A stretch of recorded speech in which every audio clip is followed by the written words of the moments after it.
aad iyo aad ayaad u mahadsan tahay malafkaas nisa inaan xiro ayaan jecelahay isna oo aan kaga gudbo su'aalo kooban oo dheeraad ka ah afartii mawduuc ayaan horey soo sheegay kuwaas oo ka kooban kuna saabsan marxaladda siyaasiga xaaladda gobolka iyo kiis muhiim ah oo la xiriira ciidan dawladda Soomaaliyeed dhalinyaro Soomaaliyeed oo loo diray dalka meel ka baxsan oo la sheegay in la soo tababaray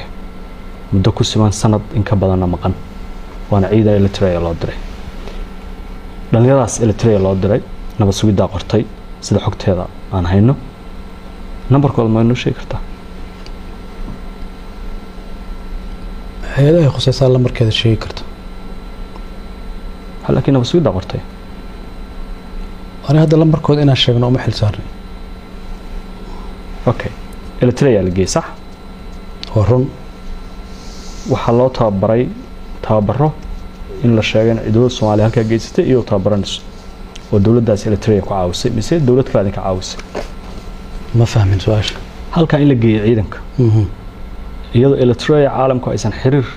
لا لهين ووضن قاضون صن سياسة دهان. إن الدورتان Eritrea idinkoo heli kara dalal kale maxay ku dhacday horta marka adiga baahi qabtid cid ku seenaysa laga qaataa anaga baahidan qabnay waxay ahayd in ciidan loo tababaro marka dawladii kale noo tababaray waxay Eritrea uga duwan tahay ma jirto Eritrea waliba ina taqaanaan umaleynaya dawladaha ugu tababarka fiican ay ka mid tahay military ciidankii loo geeyay tababarka ugu fiicnaa bay siiyeen iyo aqoonta ugu badnaa bay siiyeen waxayna noqon doonaan ciidamada Soomaalida la soo tababaray kuwooda ugu tababarka fiican bay ka mid noqon doonaan 5700 tiradaas inay tahay oo qaybo kala duwan ciidanka isugu jira saxba ani hadda tirada inaan confirm gareeyo shaqadeeda ma aha maxaa la baray ciidanka waxaa la baray qaybo kala duwan oo militariga waxaa loo tababaray tababar aad iyo aad u sareeya waxaa lagu tababaray hub kala duwan waxaa loo tababaray jir ahaan waxay noqon doonaan askar dalka Soomaaliyeed oo ah hanti ay u ay doonto sanado farabadan ay u ay doonaan saddex galka gobolka Geeska Afrika marka laga hadlayo waxa soo baxay markii uu bilowday November 2020 dagaalkii gobolka Tigray ee Ethiopia ka dhacay in ciidankaas loo adeegsaday dagaalkii waqooyiga Tigray oo ay ka dagaalameen baadhame horta warkaas waa ka xumaa inaan dhaho waxa faafiyay Tigray iyo kuwa Tigray u shaqeeya Soomaaliya jooga dad siyaasiyiin jira oo Soomaaliya jooga oo Tigray shaqaalo ah Tigray maxaa la jeedaa warkaas yaa faafiyaan kala hadlayo aniga ciidamada Soomaaliya dagaalka Tigray ka qayb galay soo sheegaysid naam warkaas waxa faafiyaan ku yiri waa Tigray iyo wakiilada Tigray ee Soomaaliya jooga number 2 regionka waa taqaanaadii Ethiopia oo 100 milyan ah waxay uga baahan tahay ciidan oo dhowr kun oo Soomaali ah way ugu baahan tahay hal habeen bay qorataa 200 kun oo askari hal maalin bay qortaan 100 kun oo askari hal maalin qortaan horta xataa aqliga bini'aadamka ka soo horjeeda in la yiraahdo dawladda Ethiopia waxay u baahatay dhowr Soomaali ah oo tababar loo sameeyay u baahatay aqliga caadiga ka soo horjeeda number 3 hal askari oo ciidanka dawladda Soomaaliyeed ay u dirtay Eritrea oo tababarka military u aaday hal askari oo ka qayb galay ma jiro waxaan intaas kuugu darayaa xataa xeriyahooda kama bixin magaalooyin kale oo Eritrea xataa ma tagin ada xaqiijinaya Fahad Yaasiin ah oo taliyada nabad sugidda ah oo malafkaas hal askari oo ciidanka Soomaaliya oo tababarka ugu maqan oo xataa magaalo kale oo Eritrea aaday ma jiro iska daa wax kale dagaalna kama qayb galin loomana baahnayn waana war 100% xaqiiqo ah dadka faafinayna way ogaayeen in been sheegayaan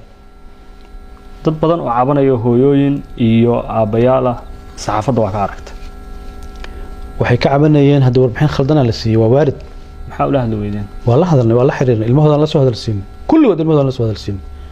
ciid kasta waaridkood bay la soo hadlaan siday u dhanyihiin nin walba waaridkiisa telefoon soo diraa dad dhintay waa jiraan oo askarta kamid ah oo tababar ama meel kale si kale u dhintay fiiri aniga faylka ciidanka mas'uul kama ahayn dad baa mas'uulka ah ciidanka military waa ciidan horta nabad sugid ma aha marka xogahooda qaar oo tafaasiisha ah aniga inta siyaasiga adiga weydiin kartaa wax dagaal oo ciidanka ay ka qayb galeen ma jiro abadan hal askari kama qayb galin Fahad Yaasiin nisa ayaa soo hogaamisay xog badan oo dalkana wad haysaa ku wajan amniga dalka gaar ahaan al-shabaab laakiin inta al-shabaab gaarin waxaan codsan lahaa siyaasiyiinta Soomaaliyeed inay kala saaraan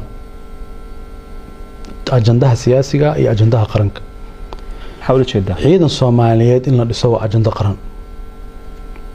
yaa ka soo horjeeda ciidankan waxaa loo dacaayadeynayo oo beenta looga sheegayo oo waalidiintaas caloosha looga soo tuurayo oo loo dhibaateynayo dad mas'uuliyiin oo Soomaaliya baa sameynaya. haddaad og tahayna maanta madaxweyne Maxamed Abdullaahi Farmaajo markuu xilka wareejinayay xil wareejintii buu ku daray ciidankaasaa maqan tababar bay u maqan yihiin madaxweyne la wareeg. maanta madaxweyne Xasan Sheekh wuxuu haystaa fursad qaali ah oo dahabi ah oo dalkana dib uga shaqeyn karo amniga dalkana uga shaqeyn karo waana wixii asaga ka horeeyay oo la qabtay madaxweyne kastana wixii hore loo qabtay waa inuu sii aanbaqaadaa. marka runtii dadkii ka shaqeynayay ciidankaas dagaal ka qayb galay iyo kan bay sameeyaan markii ciidanka wadanka yimaadaan ay arkaan way yaxyixi doonaan. qodobka labaad oo muhiimka waxa waaye dowladda Eritrea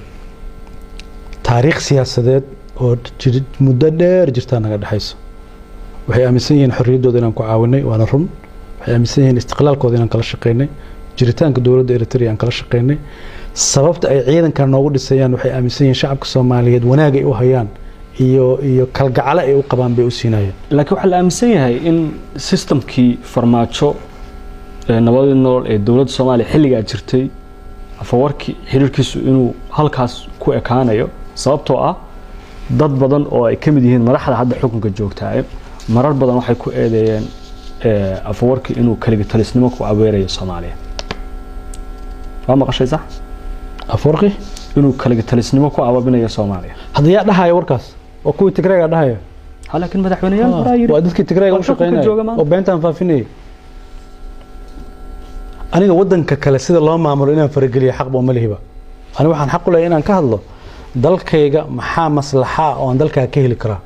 dowladda Eritrea waxay noogu deeqday inay ciidan Soomaaliyeed noo tababarto way ku mahadsan yihiin salaam baan waliba siinaynaa. rajada aad ka qabteen ciidanka Soomaaliya ku soo laabtaan faadahaan inta lag waa ku dhawaaqay madaxweyne Xasan Sheekh ku dhawaaqay madaxweyne Maxamed Abdullaahi Farmaajo ku dhawaaqay inuu ciidanka kala wareegay waana la keenayaa ciidanka waana ayagoo tababaran oo faa'iideysan waa sababta aan ku leeyahay markay ciidanka wadanka yimaadaan ayagoo waji gabax bay joogi doonaan siyaasiyiintaas. markaad eegto khibradda aad u leedahay al-shabaab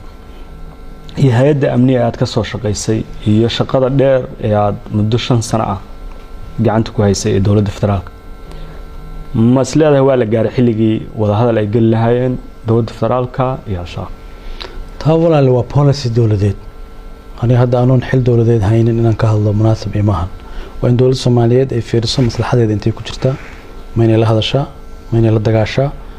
oo institutionadu ay ka shiraan oo la daraaseeyo oo la qiimeeyo. haddii farmaajo soo aniga hadda meel aan ka hadlo hadda mawduucaas ma joogo. haddii farmaajo soo laama la maxay kaga qorshaysnaa qorshaan ka dejisan lahayn qorshahaas aan ka dejisanaa hadda kadib baad dejin lahayd inuu soo idin tagsanaa mayda al-shabaab iyo mawaadiicdeeda waxay ka mid yihiin ajandayaasha ugu waaweyn dalka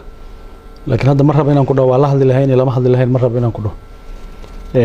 waxaan rabaa inaan ku weydiiyo haddii dowladda federaalka ee madaxweyne Xasan Sheekh hogaaminaya maanta uu xilku soo bandhigo khibradaada wali inaad caboon tahay oo dhalinyaro tahay Soomaaliya ay ku baahan tahay sida aad ii sheegaysa ama aad aaminsan tahay ma isleedahay xilka waa qaban kartaa haddii xil lagu soo bandhigo armuusan ii soo wadinba haddii lagu soo bandhigo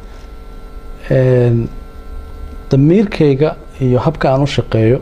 iyo sida aan siyaasad ahaan uga fakaro oo aan siyaasadda uga shaqeeyo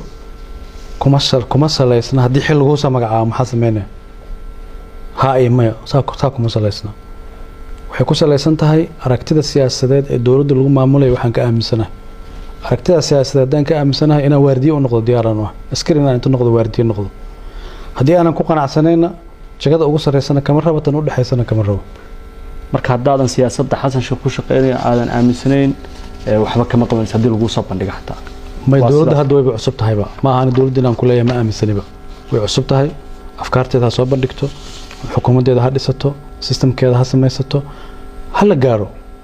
laakiin theory-gu ma aha xilma lagu magacaabo mise xil lagu magacaabo theory waa falsafada siyaasiga dowladda Qatar oo saameyn ku leh Soomaaliya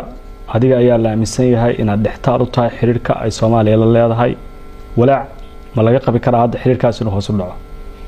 maadaama Fahad iyo Farmaajo hal shay iska dhaaf shakhsiyadda iska dhaaf dowladda Soomaaliyeed inay xiriir wanaagsan caalamka la samaysto maslaxadeeda ku jirto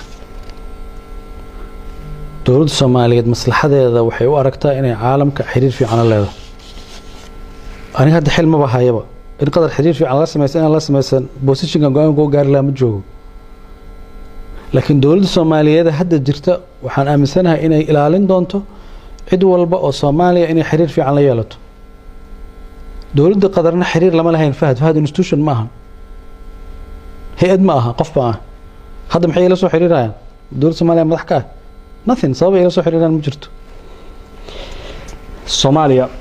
shaqooyinka hay'adaha basaas ay ka qabtaan gudaha Soomaaliya inta badan dadku waxyaabo kala duwan bay dadka Soomaalidu sheegaan shaki badan ay qabaan qof kasta oo ay arkaan waxay aaminsan yihiin inuu waxyaabo kala duwan ka shaqeynayo hay'adda nabad sugidda tagtay waxa ka runa wataan daaya ku sheegay waana mid hadda aan ka cabsanayo run ahaantii aad uga cabsanayo aadna uga murugeysanayo waddanka Soomaaliyeed sirdoonka ajnabiga baylah baan u ahayn haddana waxaan ka baqayaa waa in baylahdii lagu celiyo maca al-asaf shadiid aad aan wax ma inaan kelmadda isticmaalo wadadii baylaha la qaaday aad baan uga xumaa ula jeedin dadka loo magacaabayo iyo sida lagu dhisayo baylaha ma u noqonay sirdoonka ajnabiga laakiin anagu waxaan gaarnay inaan sirteenana ilaashano institutionadeena dhisano ayagana aan ka sara marno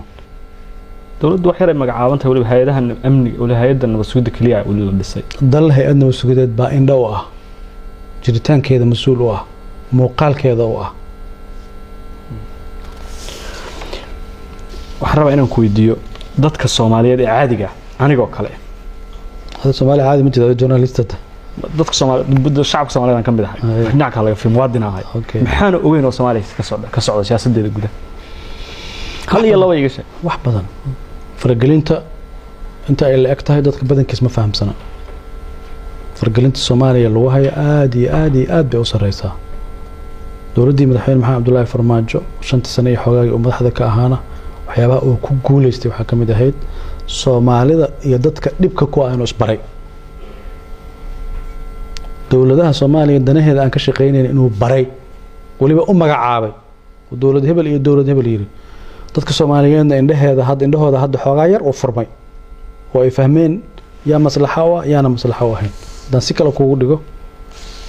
caalamka dowladaha ka jira marka ay Soomaaliya fiirinayaan saddex xeer waa qaar dana yar oo sahla oo aan strategic ahayn bay ka wada hadlaan mayna dhamaataa qaarna mustaqbalka jiritaankooda waxay ka arkaan hadalkaas fiican u dhageyso mustaqbalka jiritaankooda waxay ka arkaan Soomaaliya oo daciif ah Soomaaliya oo security ku fashilantay Soomaaliya oo qallaas siyaasadeed ku jirto qaarna mustaqbalka dalalkooda waxay ka arkaan inay kaabayso Soomaaliya oo awood leh Soomaaliya oo degan siyaasad ahaan Soomaaliya oo nabad ah madaxda qaranka Soomaaliyeed marka waxa la rabaa inay kala ogaadaan waxa waaye dowladaha strategically u arka Soomaaliya inay dhisanto xoogeysato inay dantooda ku jirto kuwaas la rabaa inay kaashadaan kuwa kalena shacabka Soomaaliyeed aan fake loo sheegin ee runta loo sheego magacyada dowladahaas ma jiro ma sheegi kartaa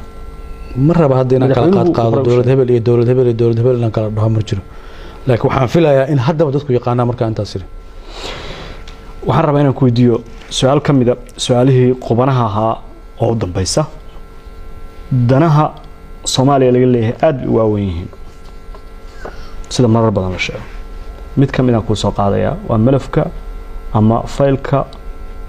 Ethiopia iyo Masar ilaa iyo intii Soomaaliya ay xornimada qaateen labada dawladoodba waxay ku lahaayeen saameyn siyaasadeeda gudaha iyo xaggeeda amniga iyo faragelintaba waan ku lidisku adanahooda biyaha wabiga Niilka waxa isku hayaan labada dawladood ee Ethiopia iyo Masar oo ah laba dawladood waaweyn oo Afrika labadan aan ku wada jirno midowga Afrika midna aan ku wada sii wada jirno jaamacatul Arab dawladii aad adigu taliyaha nabad sugidda ilaa agaasime madaxtooye ilaa agaasime ku xigeenaysa ilaa la taliyaha amniga qaranka ee madaxweynaha aad ahayd waxay wadaay iyo xulafo dhow